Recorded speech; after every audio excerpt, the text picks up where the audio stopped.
साम टीव्हीच्या बाप्पाचं दर्शन घेण्यासाठी आज खास पाहुणे आलेले आहेत कौशल्य विकास, रोजगार आणि उद्योजकता मंत्री मंगलप्रभात लोढा. सर, तुमचं मनापासून स्वागत आहे.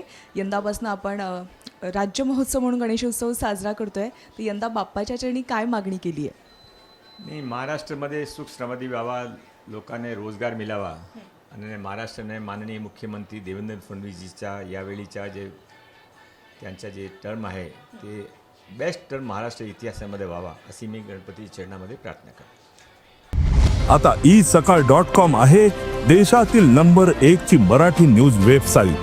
प्रत्येक अपडेटसाठी isakal.com ला नक्की भेट द्या. नक्कीच सर. आणि आपण पाहतोय सध्या मुंबईमध्ये इन्फ्रास्ट्रक्चरचं प्रमाण खूप वाढलेलं आहे, त्यामुळे जागोजागी रस्त्यांवर खड्ड्यांचं देखील प्रमाण वाढलं आहे. तर यावर आपण काय सांगाल, काय प्रतिक्रिया द्याल, कशा पद्धतीने यावर नियोजन करणार आहात?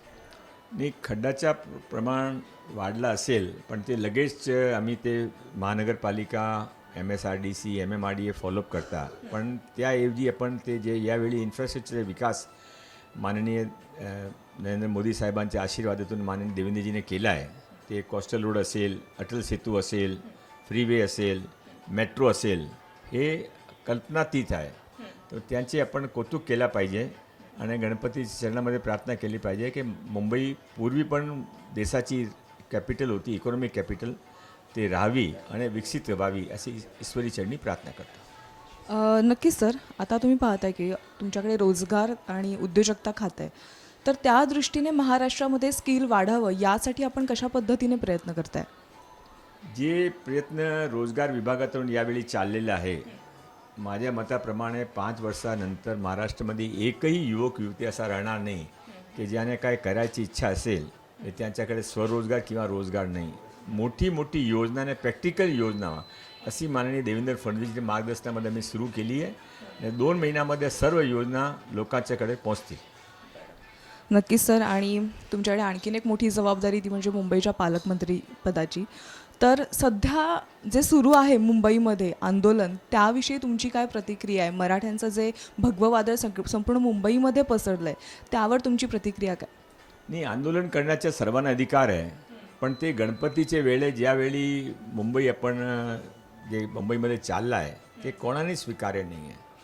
ते हे त्याने जे परमिशन दिली होती त्याप्रमाणे केले असताल तर काय प्रॉब्लेम नाही. पण ते जे काही लोकांचे 2-3 महिन्यापासून लोक गणपतीची तयारी करता, गणपतीजी सर्वांचे घरी आले, सर्वांनी सर्व ठिकाणी जायचे आहे आणि त्यामध्ये जे काही आज ॲटमॉस्फिअर आहे ते ॲटमॉस्फिअरमध्ये काल कोर्टाने इंटरफिअर केला. आता ते सुरळीत होईल असे आशा करतो. बरं सर, मुंबईचा गणेशोत्सव जगप्रसिद्ध आहे आणि आता 10 दिवस पूर्ण होत आहेत, त्यामुळे त्या दृष्टीने विसर्जनाच्या दृष्टीने तुम्ही कशा पद्धतीने खबरदारी घेतली आहे? कारण की एकीकडे हे आंदोलन पण सुरू आहे, आंदोलन कधी मागे येईल याची देखील काही कल्पना नाही आहे. तर त्या दृष्टीने तुम्ही विसर्जनासाठी काय उपाययोजना केल्यात?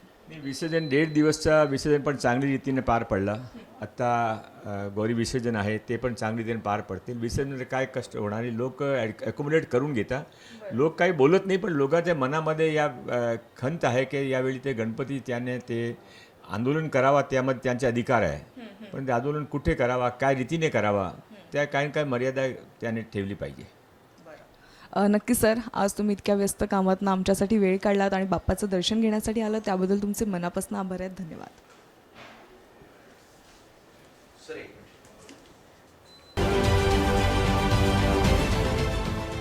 देश विदेशातील प्रत्येक घडामोडींचे लाईव्ह अपडेट मिळवण्यासाठी आता साम टीव्हीच्या सर्व सोशल मीडिया प्लॅटफॉर्मला लाईक, फॉलो आणि सबस्क्राईब करा. तसंच सर्व नोटिफिकेशनसाठी बेल आयकॉन प्रेस करायला विसरू नका.